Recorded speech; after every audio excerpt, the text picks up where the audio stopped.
کہ کسی نے مجھ سے یہ سوال کیا اور ایک آدمی نے نہیں، کئی آدمیوں نے، اور شاید آپ کے علم میں ہو کہ میں نے دعا کے ٹاپک پر بھی دنیا میں کئی علاقوں میں کئی اشرے پڑھے، تو وہ ساری باتیں سننے کے بعد یہ سوال کیا جاتا ہے کہ مولانا آپ اپنے پرسنل ایکسپیرینس سے یہ بتا سکتے ہیں کہ آپ کو اگر کبھی کوئی کسی قسم کا پرابلم آتا ہو، اور کوئی انسان ایسا نہیں ہے کہ جسے کوئی پرابلم نہ آئے، بلکہ امام نے فرمایا کہ ملعون ملعون ملعون، لعنت ہے لعنت ہے لعنت ہے ایسے مومن پر، آدمی نہیں مومن، جس کے 40 دن گزر جائیں اور اسے کسی قسم کا کوئی پرابلم فیس نہ کرنا پڑے۔ جب تک مومن اس دنیا کے اندر، اللہ اس کو ٹیسٹ کرتا رہے گا، اس کا ٹرائل ہوتا رہے گا، اس کا امتحان لیا جاتا رہے گا۔ چنانچہ اگر 40 دن کسی کے ایسے گزر گئے، جب بھی اس قسم کی کوئی روایت میں پڑھتا ہوں تو یہ بھی یاد دلاتا ہوں کہ ملعون یہ کوئی کسی قسم کا قرض یا گالی نہیں، ملعون کا مطلب یہ ہے کہ اس آدمی کے ساتھ اللہ کی رحمت نہیں، جس پہ 40 دن ایسے گزر جائیں کہ اس کے لیے کوئی پرابلم نہ ہو، مائنر صحیح، لیکن مومن جہاں بھی ہوگا ایٹ لیسٹ ایک نہ ایک پرابلم اس کو 40 ڈیز میں ضرور فیس کرنا پڑے گا۔ تو اب اور اسی حوالے سے ایک حدیث شہید باقر صدر نے آغا تجانی کے سامنے کوٹ کی تھی،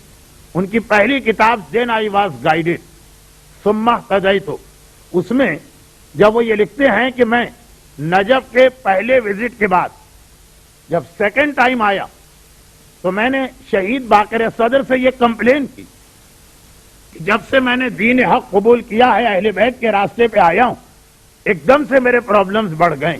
اس وقت شہید باقر صدر نے وہ ایک حدیث کوٹ کی تھی کہ جب کسی نے آ کے رسول اللہ سے یہ کہا کہ میں آپ کے ساتھ اب آپ کے بھائی علی سے بھی محبت کرنے لگا ہوں، تو پیغمبر نے کہا کہ تیرے لیے یہ خبر ہے کہ اب دنیا تیری دشمن ہو جائے گی۔ اور جب اس نے کہا کہ میں آپ کے بھائی کے ساتھ آپ کی اولاد حسنین سے بھی محبت کرنے لگا ہوں، تو پیغمبر نے کہا کہ تجھے یہ بشارت دی جاتی ہے کہ اب رزق دنیا میں تیرے لیے مشکل بنا دیا جائے گا۔ اور یہی نہج البلاغہ کے آخر میں میرے مولا کا بھی ایک ارشاد ہے کہ جو آدمی ہم سے محبت کرتا،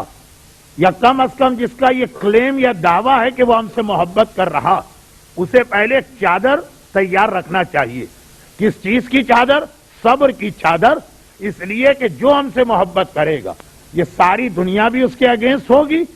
اور پروردگار بھی اس کو مسلسل ٹیسٹ کرتا رہے گا۔ تو اگر پیشنس نہیں ہے، اگر صبر نہیں ہے، تو پھر اہل بیت کی محبت تم اہل بیت سے محبت کر ہی نہیں سکتے ہو۔ تو اب یہ ہمیں اور آپ کو اپنی ساری زندگی میں یہ پرابلم فیس کرنا پڑے گا۔ لیکن کسی نے یہ سوال کیا کہ مولانا آپ کا اپنا پرسنل ایکسپیرینس کیا، اور جب اس قسم کے پرابلم آتے ہیں تو آپ کون سی دعا پڑھتے ہیں؟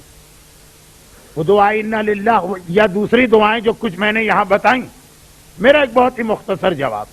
کہ ویسے ہماری نارمل لائف کے جو پرابلمز آتے ہیں ان کے لیے ایک بہترین دعا ہم کو دی گئی۔ یہ دوسری بات کہ ہم اس دعا کو پڑھتے بھی ہیں لیکن دعا کی نیت سے نہیں پڑھتے،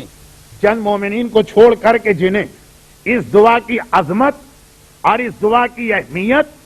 اور اس دعا کی پاور کا اندازہ، یہ بنیادی طور پر بیسیکلی ایک یہ دعا چند پرابلمز کے جواب میں دی گئی، لیکن ہمارے یہاں کوئی ایسا نہیں ہے جو یہ دعا نہ جانتا، لیکن کبھی کبھار یہ ہوتا کہ جو بات بالکل سامنے وہی آدمی کو نظر نہیں آتی۔ جیسے شیخ بہائی کا ایک واقعہ،